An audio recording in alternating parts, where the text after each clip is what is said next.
Jananim Sharadam Devim Ramakrishnam Jagadgurum Padapadme Tayo Shritva Pranamami Murmuhu.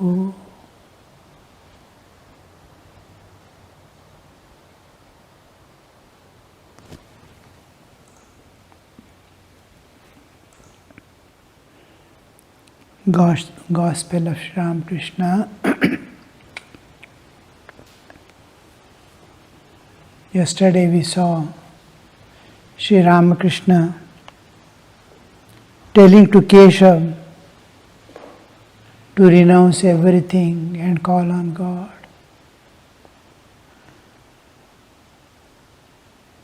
He alone is real, all else is illusory.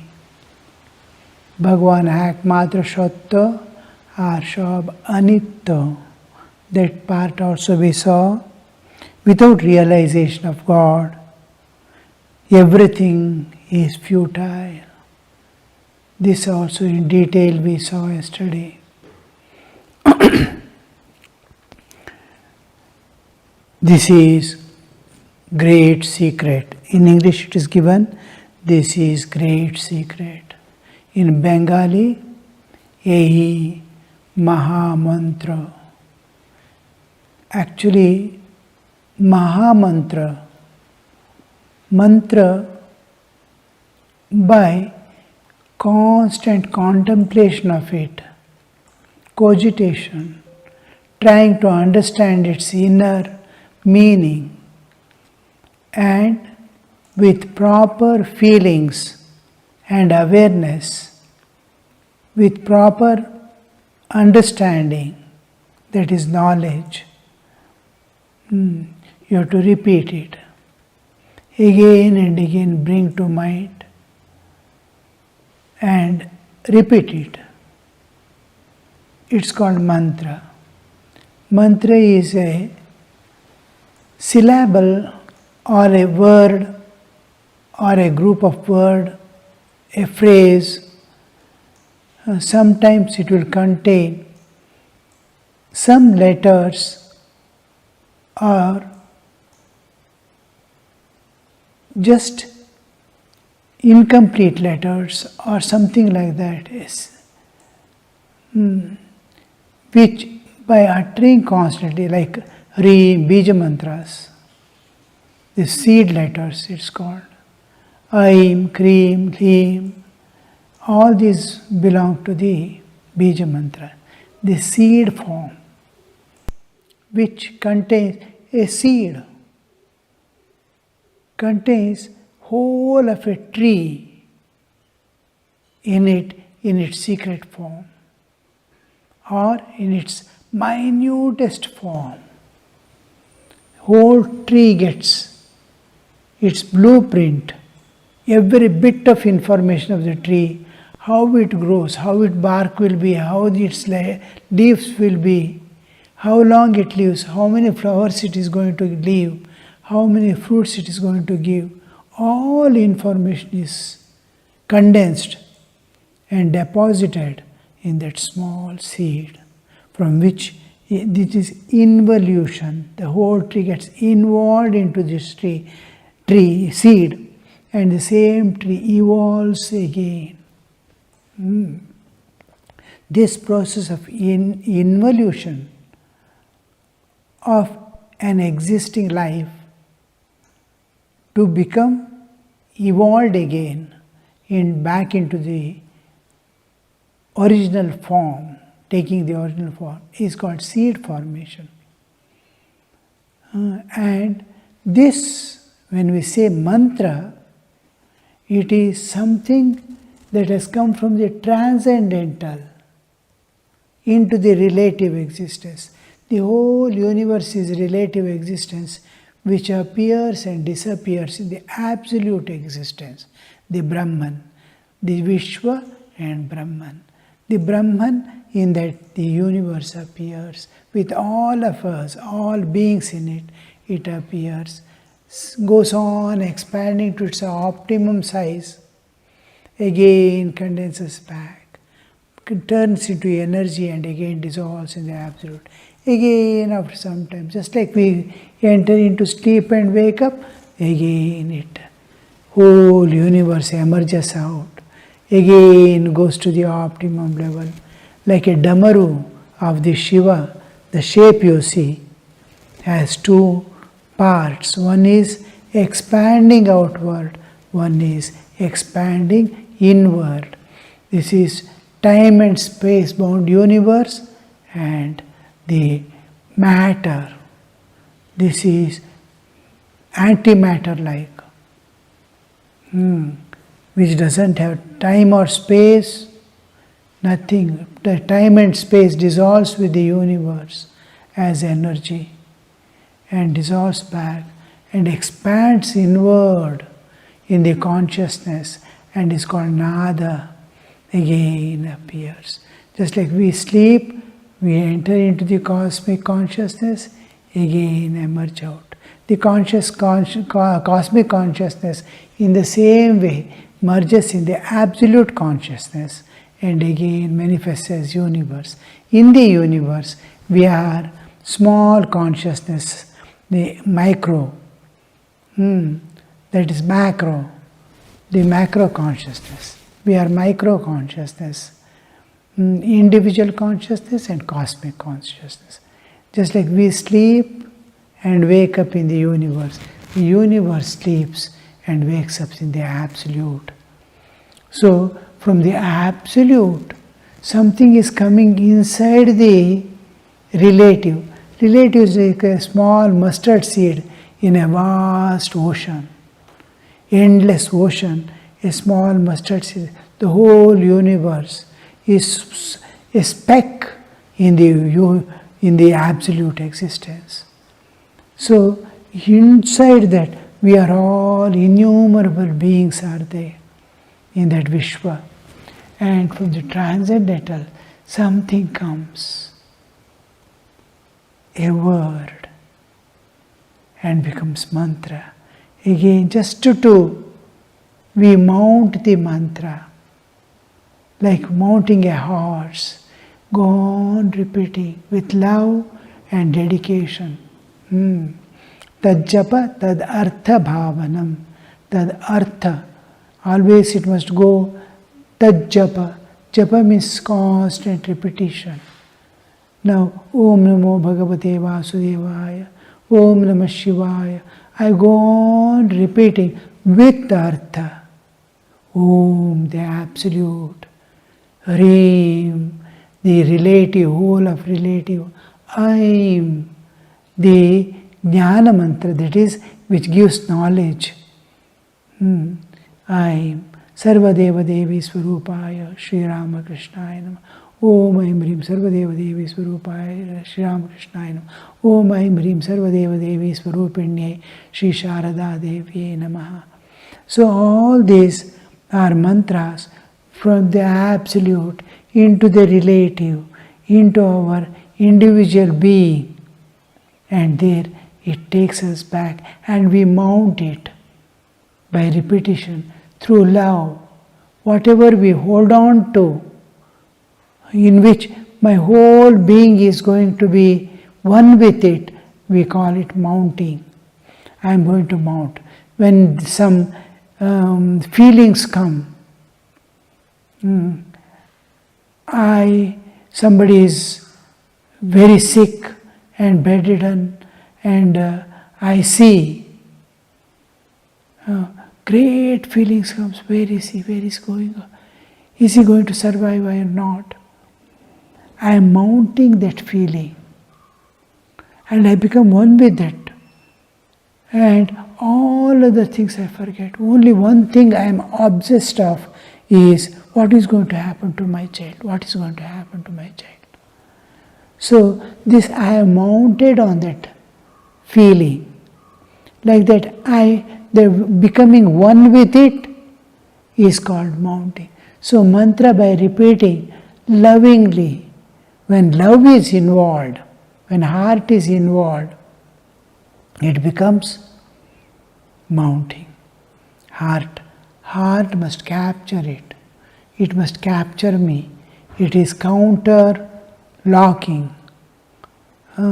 Then I see I am mounted on the mantra through love, through my dedication, through my exclusive attention paying to the exclusion of all others. All other things of the world I am going to drop away when I repeat the mantra.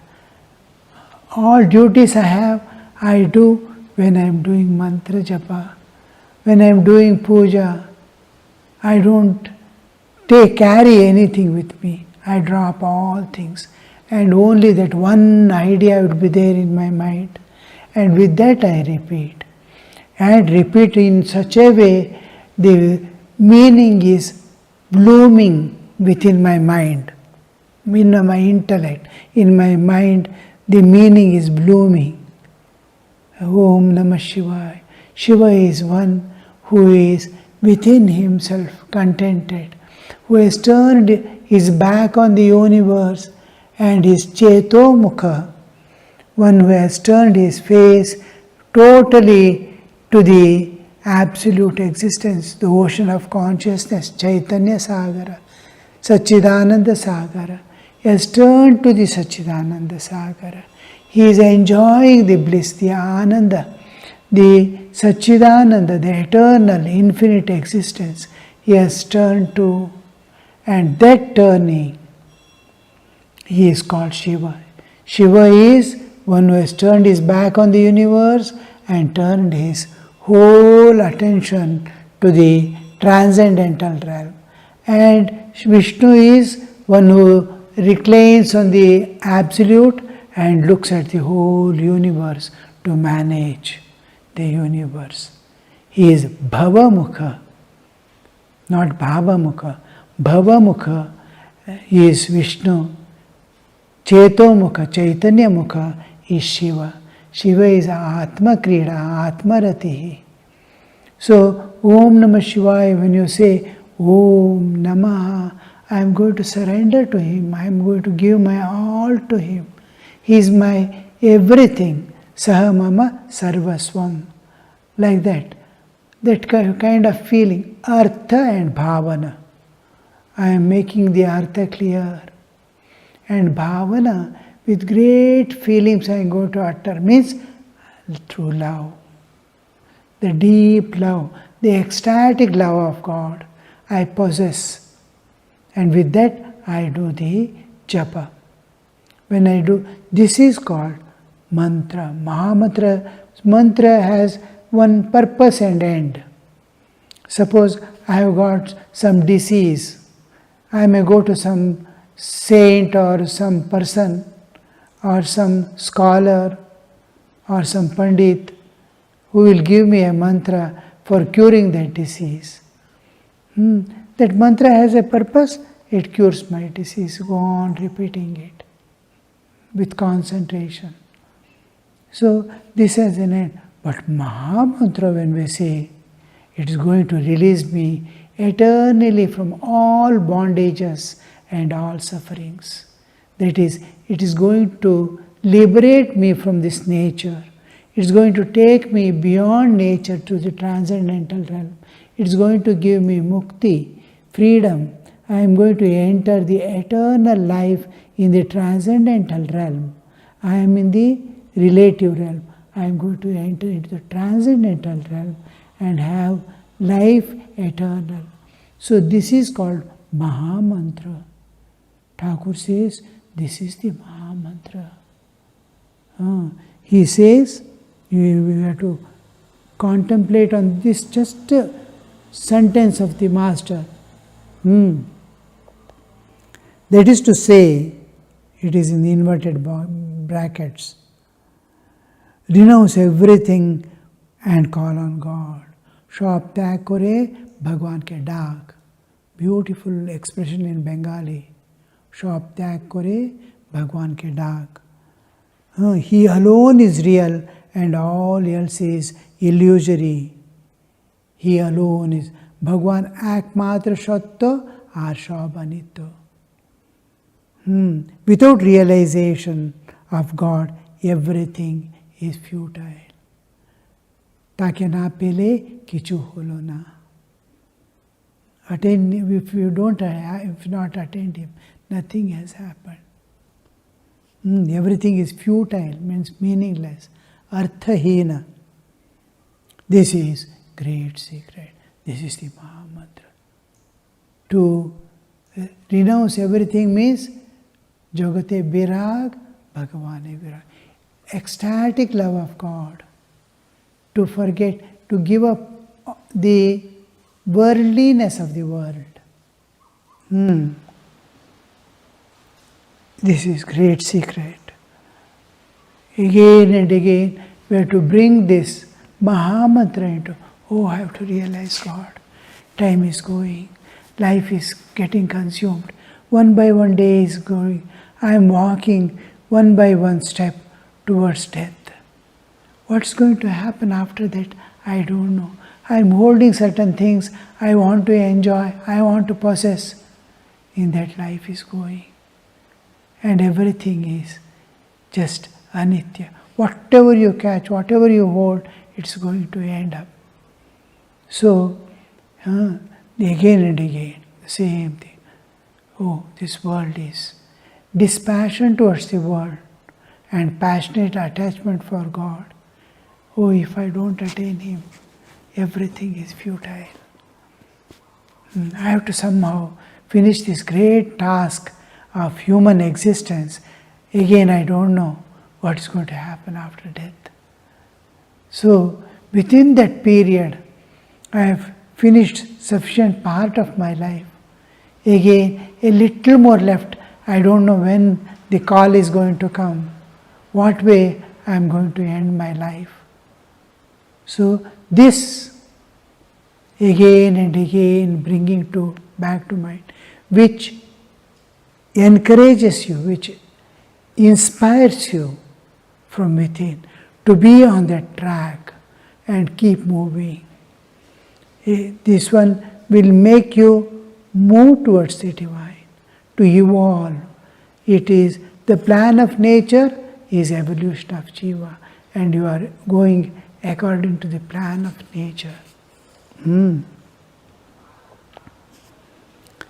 The master sat down again and began to converse with the devotees. For the sake of devotees, he has come to Keshav's house. There people have gathered and she is talking to these people.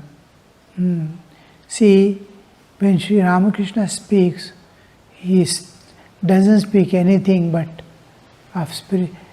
Even while introducing Yam to someone, he says, I am going to take you to a person who doesn't know anything other than God. Except God, he doesn't know anything. Such a person I am going to take you to. So world is totally absent from him.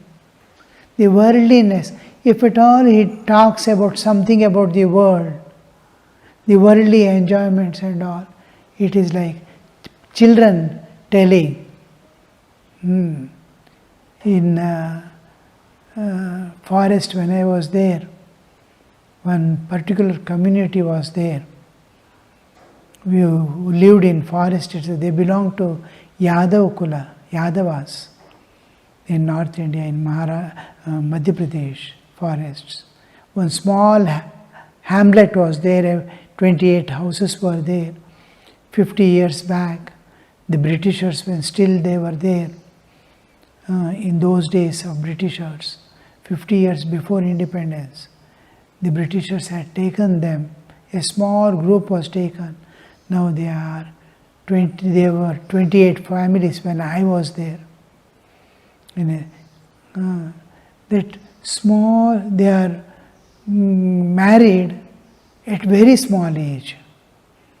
Means 5 years, 4 years, 3 years they get married. And child marriage still was going on there. And the promises come even before child is born.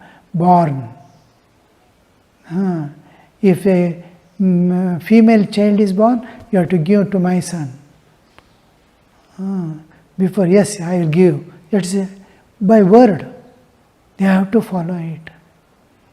And one marriage I had opportunity to attend. And they took small, like toys, they are sitting, all these mantras, singing, this, that, so many things are going on here, there. Forest, within the forest. And both have got a garland, and that girl is asked to garland the boy, small, maybe 4 or 5 years, school. That girl is saying, no, I will not put this garland to him, I will put to that boy. She's saying, I am not going to put to him. He quarrels with me, I will put to him. He is my friend. So much of innocence, so much of purity. This you will see in Sri Ramakrishna. When he tells something, I am going to get married to you, that girl is telling, it has no meaning. It doesn't carry any meaning. Just like that, Sri Ramakrishna will be telling worldly enjoyments, this, that, possessing lot of wealth, and he doesn't know what it means. It is just a word. That purity, that innocence, that guilelessness, you can see, that attracts these great people. They are highly educated, unimaginable people, whether it is Girish Chandra or Keshav Sen. These are all who move with Victoria and all these people. And they see this. He's an illiterate, innocent, pure, but has transcended the universe and is the Lord of the universe ultimately. So we see him. The master sat down again and began to converse with devotees. That conversing, how it could be, you imagine. Children and all are sitting and another child is giving. When he comes to the spiritual world, it's entirely different. He is the master of the universe. We see Krishna speaking in Bhagavad Gita. Wherever he says I, it refers to either absolute existence, the Brahman, or the Ishvara, the Lord of the universe. You will not see him in Bhagavad Gita as Devaki Putra or Yashoda Kanda. No. Like that, when he speaks about the spiritual world. For a while, he listened to a piano recital, enjoying it like a child. See the comment, the person who has noted, like a child. One person is, in Bengali it is nicely given. One person is in a corner, a piano is kept, and Sri Ramakrishna looks at a long thing which is kept there and asks, what is that? Then they say it's piano. And then one person wants to show what it is, and he opens it and then starts playing. And Sri Ramakrishna goes and stands by its side and he is seeing and listening to that piano recital. Here in English it is shortened and given. For a while he listened to a piano recital, enjoying it like a child. Then he was taken to the inner apartments where he was served with refreshments, and the ladies saluted him. The ladies do not come, used not to come in those days out. They are veiled, Gungat system. So they used to stay in particular place where the Ramakrishna will go and receive their pranams afterwards. They will salute him, they will talk to him, they will express their feelings, They will ask so many questions. After the men's, after leaving the men's group, he will go to the women group.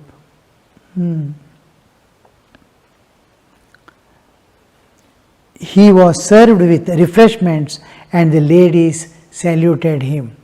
As the master was leaving Keshav's house, the Brahmo devotees accompanied him respectfully to the carriage.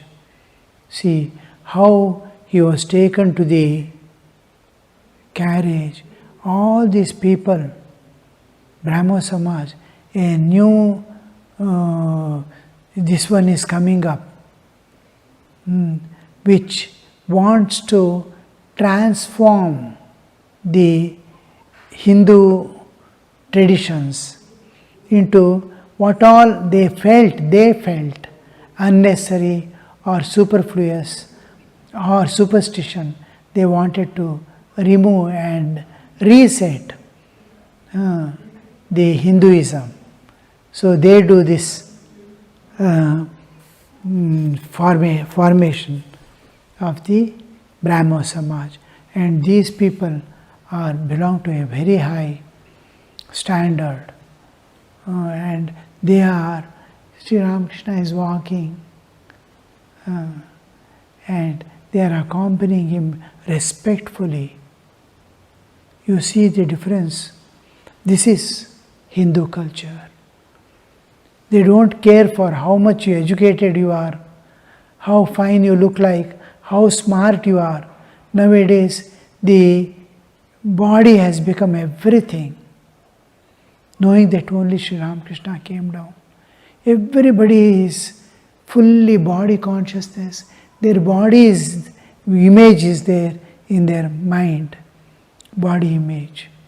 The whole mind is occupied, and every street, every corner of India now presently, unfortunately, there is a beauty parlor and a bar.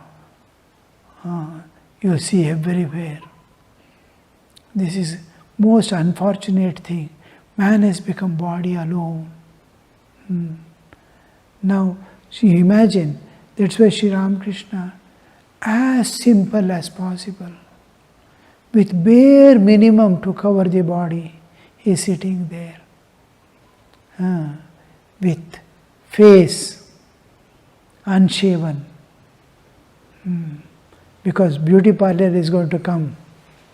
So he has to set the, what is beauty?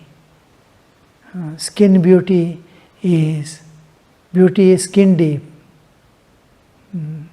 Socrates praised to, he was supposed to be the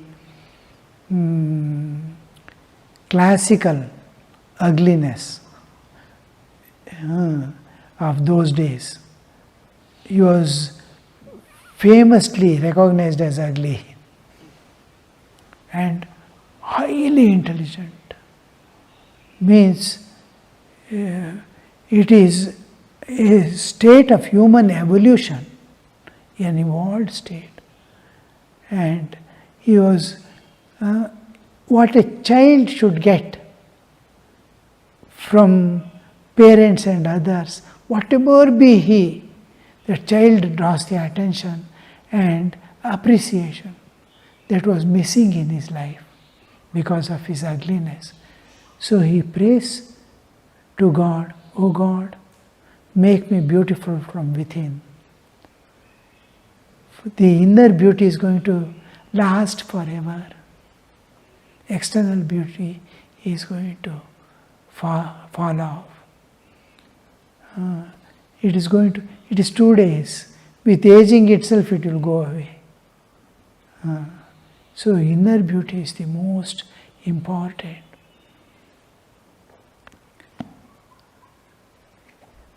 Om Shanti Shanti Shanti Harihi Om Tat Sat Shri Ramakrishna Arpanamastu.